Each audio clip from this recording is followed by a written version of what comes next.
What's up, everybody? This is TJ Zwarych with the Agents of Fandom, sitting down for an incredible interview today. We have one of the most legendary names in the history of comic books, Joe Quesada, former Marvel's Comics editor-in-chief, former Marvel Entertainment chief creative officer. Joe Q, how are you doing, my man? I'm doing great, man. Just as you say that, I thought I silenced everything, and I didn't silence my watch. Give me a second here. Hold on, TJ. How are you? That's the question, right? You Yeah, guys, I'm doing. I'm doing doing well. great. I'm giddy. I'm nervous. I'm so excited to talk to you. Your Well, tenure as the Marvel Studios editor in chief was when I got into comics. The first run that I read, kind of each week, excited for new stuff to come out. It was World War Hulk. I was in elementary wow. school, and one of my teachers Mhm. was. He'd buy the comic, read it, and give it to me when he was done to read it and give it back to him. And Great it's what teacher, got me into comic books. right? That's awesome, man. Well, cool. I'm really flattered, and I appreciate the hyperbolic intro. It always feels weird when when I hear people talk about me like that, but I appreciate it. And had my tenure at Marvel was a blast. Had fun doing it. Couldn't complain.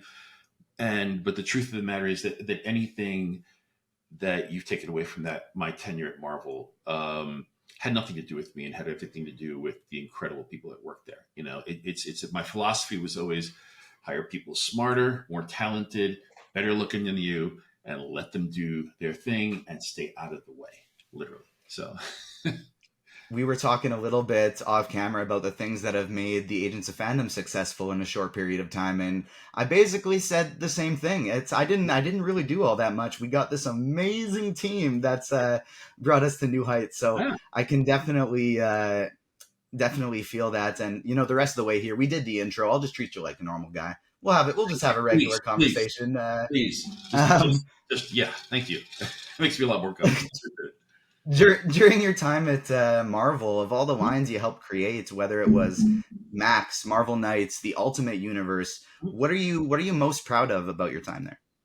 It's the whole thing, right? And again, there when you say stuff that I created, again, I don't want to diminish in any way, shape, or form that all of this stuff came out of collaboration. The one thing that we established very very early on, when Bill Jemas was president of Marvel, and he sort of plucked me out of nowhere to become editor in chief. Certainly someone who no one ever expected to be editor in chief, including me.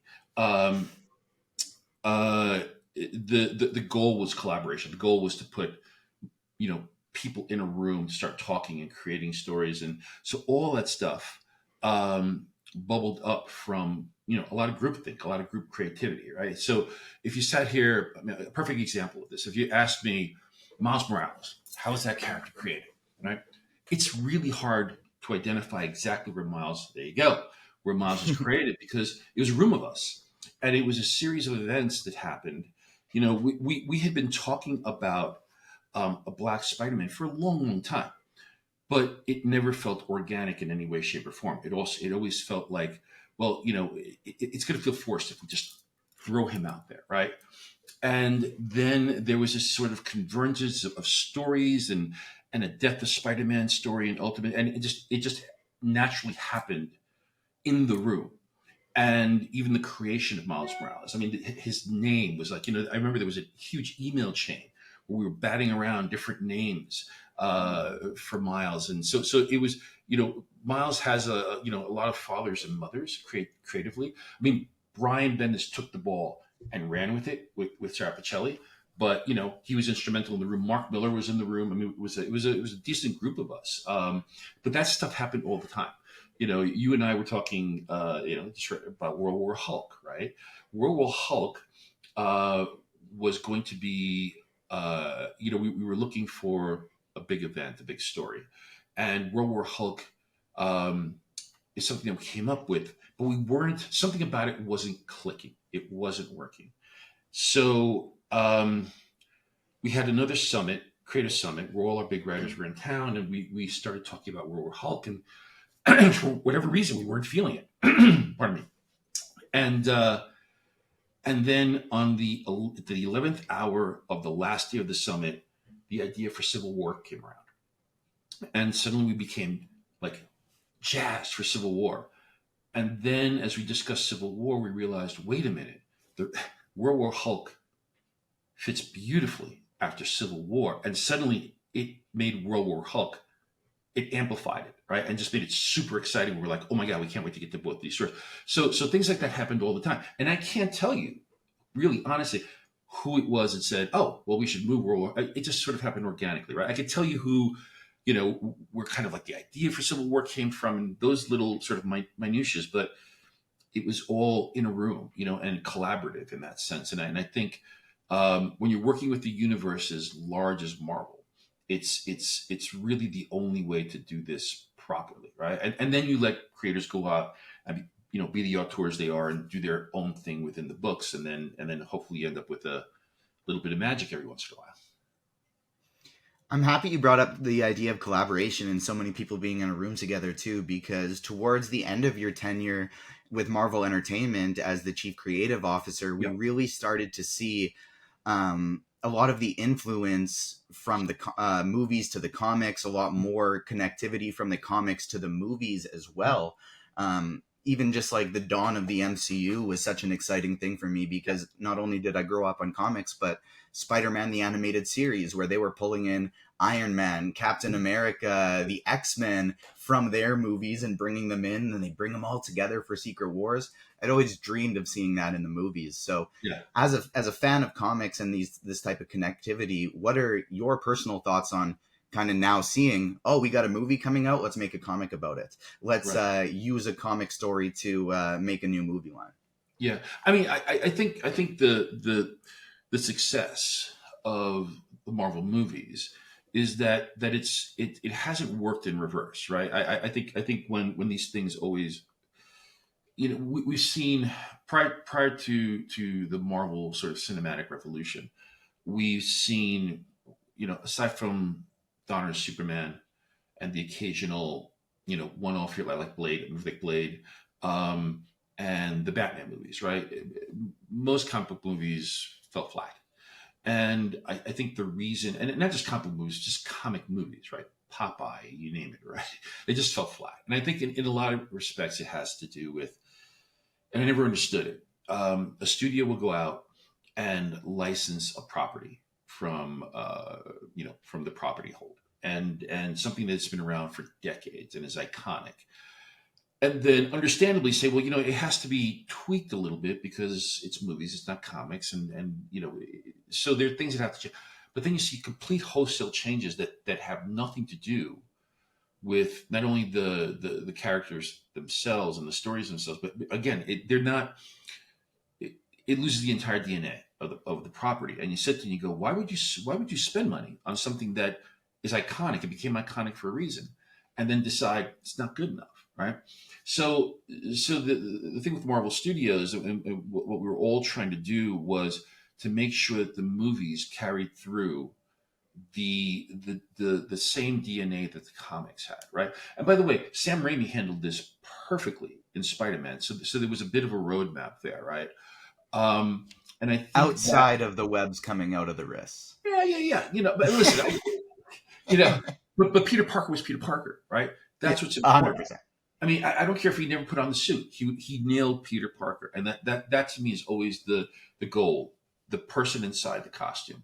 I mean, I just recently wrote about this in my newsletter that I'll plug in a moment. But um, but the movies carried that DNA through. And even though there were little changes made here and there, they still felt Marvel. And again, the other thing that was really important was, so you do a Captain America movie, and we have decades worth of Captain America stories, right? Some are amazing, some are good, some are okay, some are not so good, right? But there's always something in those stories that might be valuable. So if you look at any of the Marvel movies, I don't say it's in a derogatory fashion. I say this is the way to do it. They cherry picked. Okay, this is a great element. This is a great element. So you'll watch a movie and you may get a combination of like 3 or 4 wonderful Marvel story arcs that happened that could have been 20 or 30 years apart, but they worked in the context of this movie. And I think that's the big difference. That we're still, even though we're changing things, we're still, I keep saying we. It's a habit I have to get out of, right? Because I love my brother, my Marvel brethren, and I talk to them all the time, and I do, and I'm like, well, we. And I'm like, wait, no, hang on, I have to stop. But it's in my blood. So, but that to me is the secret sauce. And I think when you see studios deviate from the source material is when they get in trouble, right? And that includes Marvel Studios or Marvel TV when we were doing it, right? I always say that Marvel Comics, if you look at Marvel Entertainment as a whole, right, and all parts of it, consumer products, animation, video games, theme parks, and the movies, as a wheel, the hub of that wheel is the comics, right? That's where there is wildly creative stuff happening on, we're a monthly media, but no, we're actually a weekly medium. Every week there are new comics on the stands. The amount of creative churn and creative energy that comes out of Marvel and other publishers is insane. Only the comics industry does this, right, on a weekly basis. And so that's the hub. And then everything else spokes out from there, and they pick at the hub. And the hub, the other thing that makes the hub really interesting is that we're able to put out content and at an affordable price. So if we try some insane idea, just say, let's take a shot, right? If it falls flat on its face, you're out tens of thousands of dollars, maybe, right? If that were a movie that you took a shot at, you would be out hundreds of millions of dollars. So it's a great sort of R&D facility for studios, and I think that's been the magic of how this has all worked, from television to movies to the animated shows. It's been a formula it's worked beautifully, and it's something that Marvel and only a few other companies could really possibly do because they've got decades of stories to pull from. Your return to DC last year surprised many people. I watched an interview with Really? you in Popverse, and you mentioned how you felt like you had unfinished business. You started there before Marvel. You really wanted to draw some Batman. Mhm. The covers are beautiful. What do you got planned going forward here? Are you still looking to do some more with DC? I have a few more covers that folks haven't seen yet. But right now, I've only talked about covers. I've got stuff of my own that's in the works. I also have a project that I've been working on for Marvel from before my exit. So there's some unfinished business there. It's just something that's really near and dear to my heart that hopefully will be announced, within the next maybe 6 months. But yeah, in terms of like actually doing a Batman story or something like that, I mean, I'd love to, but my lizard brain says yes, Batman. But the reality of it is that I got to do some stuff that's also very personal and near and dear to me. So I probably would not have time to do that. But I've had a blast at DC, and yes, it wasn't finished business. There's a long story that I'll get to someday. Probably on my newsletter about how I was supposed to do Batman and then I wasn't doing Batman. Yeah, so when I started my own company, Marvel came calling, Marvel Knights, blah blah. It just never happened. I never got the opportunity to go back and try to sort of tickle the fan in me, to tickle that itch, or scratch that itch that always wanted to do. I mean, I did sort of Azrael, but it wasn't really a Batman story, right? It was a Azrael Batman leading up to the whole Nightfall thing, and I just wanted to do a pure, straight up run on Batman, but never came around. Now you have a hand in Amazon Studios, specifically with adapting existing new comic book IP for them.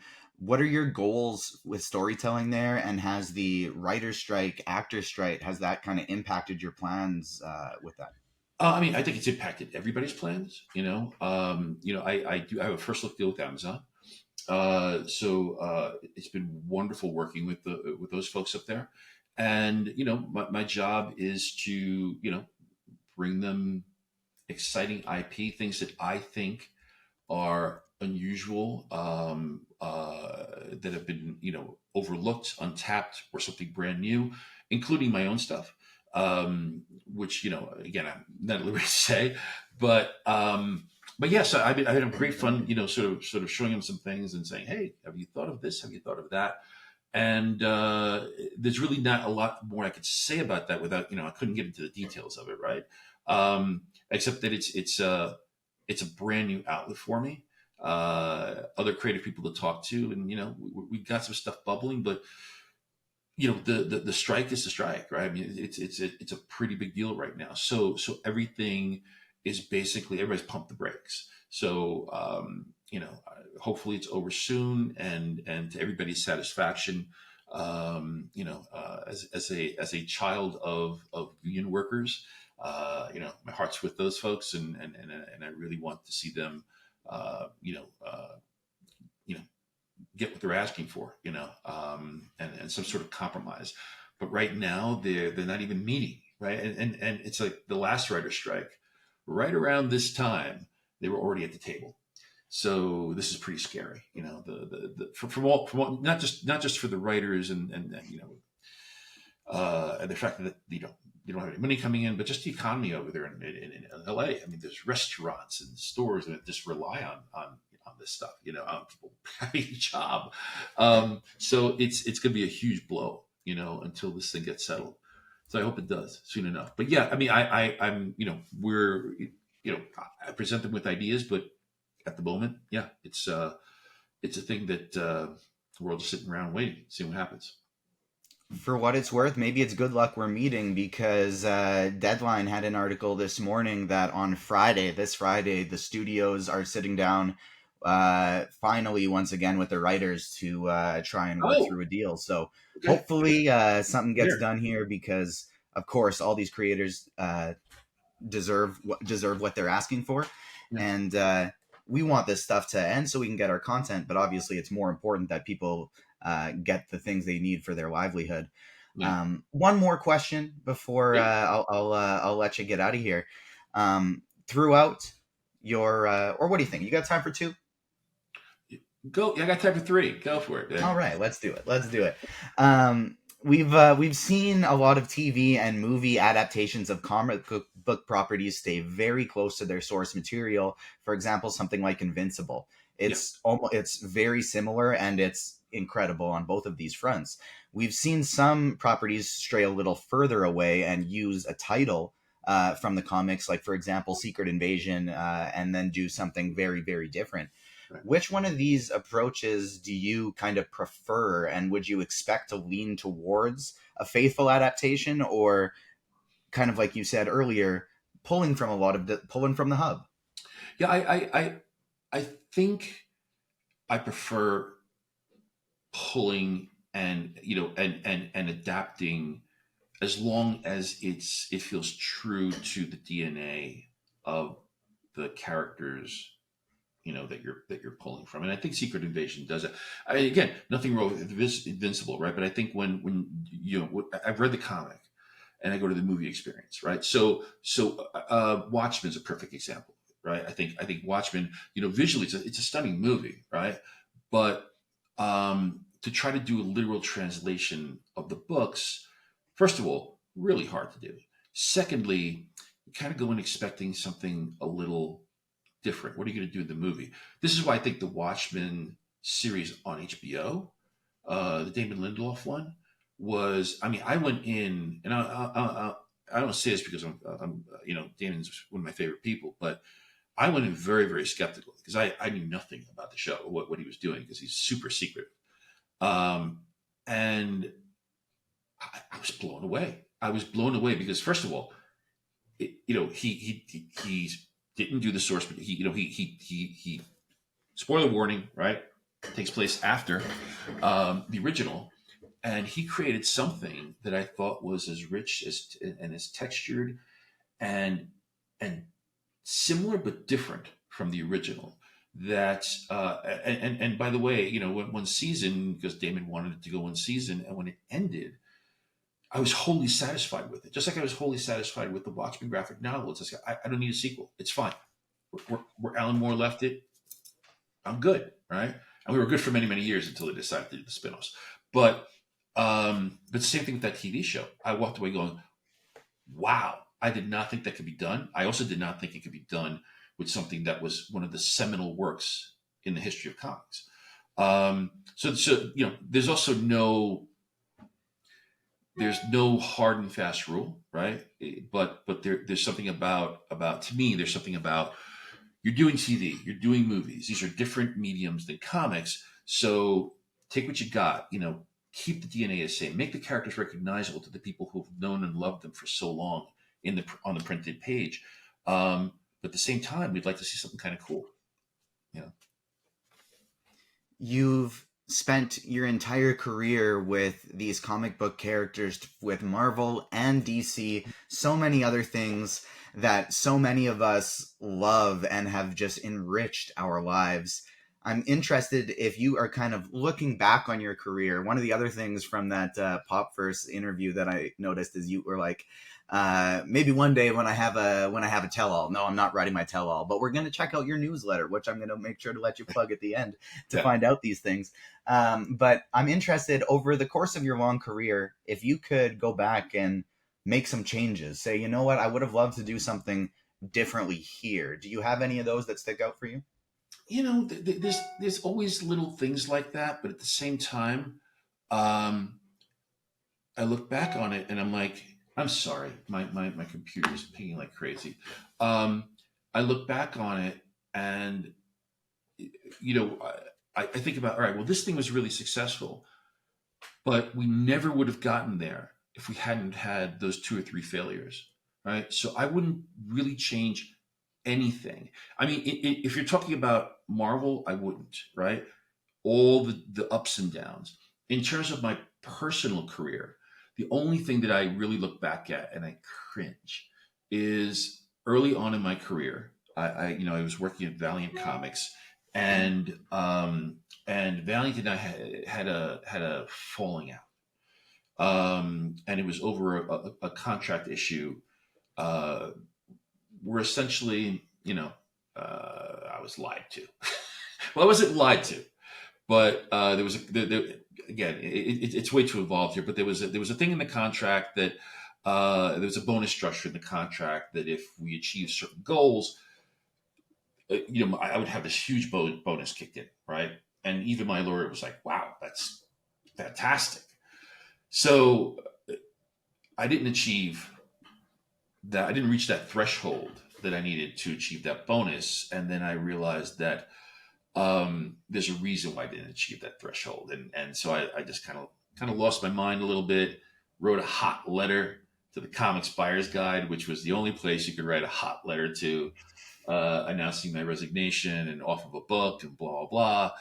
And from the minute I put that letter in the mailbox, I was like, oh, shouldn't have sent that.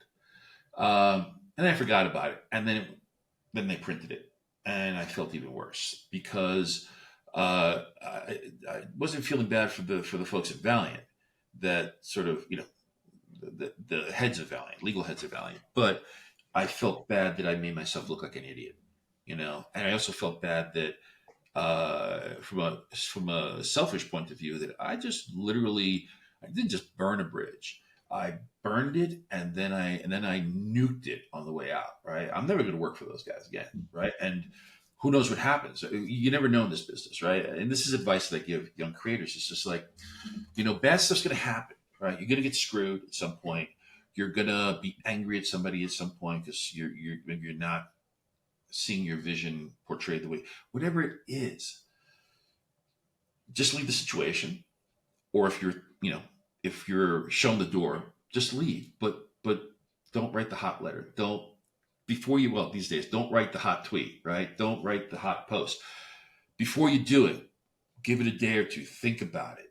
If you're still angry, then all right, by all means. But remember that there are people that read this, and remember that you are burning a bridge that someday, I mean, thankfully, I didn't need to go back to Valley, right? But I could have. If things have fallen in different directions for me, I might have had to have knocked on that door and say, "You got any work?" And they would have happily and rightfully told me to go pound sand. So, but it's just not a good look. It's just not a good look. It's not professional. All I needed to know was I'm walking away, and I never had to work for those guys again. That was it, and move on. So I look at that and I'm like, yeah, that was rookie mistake, and I should have known better. These days, I do. That's the thing with there's no sense for regrets as long as you're learning from your mistakes, and I think that's a very important lesson to take forward. And so, very strong words of advice. FanExpo Canada is coming to Yeah, Toronto August 24th to 27th. Just a wild, wild lineup of guests. They got Hayden Christensen, Millie Bobby Brown, Charlie Cox, John Bernthal, Vincent D'Onofrio, so many more, and so many amazing comic book creators, including Joe Quesada. So make sure you check out his booth there. And Joe, where can the people, if they wanna hear more from you, they want to know yeah. more about what you're doing, where can they find your newsletter, and do you have any socials that they can follow you on? Well, yeah. I mean, I'm on Twitter, Joe Quesada. At Joe Quesada on Twitter, at Joe Quesada on Instagram, at Joe Quesada Facebook. So I'm pretty much everywhere. But the place where you could really find me now, I'm having a blast. I'm on Substack. So if you go to Substack, just search my name, Joe Quesada. The name of my newsletter is Drawing the Line Somewhere. It's 100% free. There are no there are no in-app upsale upcharges or anything. It's all free. I post about once a week, once every week and a half, just sort of talking about the industry, talking about my past. I'm going to be getting into doing some tutorial stuff, but not the standard tutorial stuff like here's how you draw a head, here's like how you draw a hand, because there's so much of that out there, and there's people that do it a million times better than me. So it'll be things, sort of more of the things of how to build your career, how to build your brand, how to build your portfolio. I have a whole thing on how to build a perfect portfolio, and it's a portfolio that got me hired in comics. That took me a lot of research to get to that point. And again, just Substack, search by name, sign up, and I was literally writing a newsletter just before we started this call. So, and actually, I have a QR code that I could probably give you guys if you want to post it, if that helps or at all. But yeah. So that's where you can find me. But really, also, if you're in the Toronto area, if you fly in Toronto, this is one of my favorite shows. I signed an exclusive contract with FanExpo primarily because of the very first, FanExpo Canada that I went to 1,000 years ago, and meeting Aman Gupta and the crew there, and just fall in love with the team and fall in love with the city. It was my first trip there, and it's much like my hometown of New York. So, but the show is, I what I the wall of humanity that I really ran into at the show was just like, holy mackerel, this is like San Diego Comic Con. It's huge, and the energy is literally off the charts. So I'm really excited. I haven't been to Toronto in a few years, haven't been to FanExpo Canada in a few years. So I'm really, really looking forward to being there, because the fans are awesome. The hospitality is great. So if you've never been to the show, come on down. If you've thought about it, if you're like, it's in Canada, no, come on. Really, it's going to be fun. So I'll be there. I believe I'll have a booth there, and yeah, so it's gonna be fun, man. Hopefully you'll be there, TJ. I'm hoping to make my very first FanExpo Canada appearance. Never We're been? definitely going to have our Torontonians, Aisha and Okay. Ryan, there. But FanExpo truly does put on a great show. I've done press at many Fan Expos throughout Canada, and then as well as we've had some people doing some of their events in the States as well. And every single time, the people running the event, they're so accommodating, and the guests are always top notch as well. So I definitely agree with that. And yeah, make sure to check out Joe's Substack art newsletter. We've had a few comic creators on the Agents of Fandom Comic Corner. Chip Zdarsky and Kelly Oh, not Thompson Chip. just No. they rave about Substack and what it's Yeah. been able to do for bringing people closer together. And I'd be remiss if I didn't bring up my fellow agent Damon, who helped me, and Carlos as well, who helped me format these questions. But Damon hosts the Agents of Fandom Comic Corner. It's a show we have on YouTube where they basically just hang out, shoot the shit with, and talk about comic books. So if you ever want to join that as well, we would love to have you. Sure. Yeah. Yeah. Just have them reach out to me. And yeah, like I said, it's a great show. And I want people to know Chip Zdarsky is my nemesis. He is my Doctor Doom. Um, but the beautiful thing about Substack is that the people that are on there that subscribe want to be there, and it reminds me. I was an early adopter, of internet message boards back when I had my company, Event Comics, and we had the event message boards, which so many of the people that were on there are now on my Substack. And we used to have a blast because it was a community, and we would, we didn't always agree on stuff, but it was civil. It was okay to disagree, and we'd also have a blast and just poke at each other, tease each other, have fun, and talk about comics. And that's the feeling I'm getting with the Substack thing as well. It's just there's a really great sense of community. There are discussion boards, and I'm also gonna eventually do some scheduled ask me whatever sessions where we can just chat it up. So folks just want to shoot the beep, then come on board. It's free.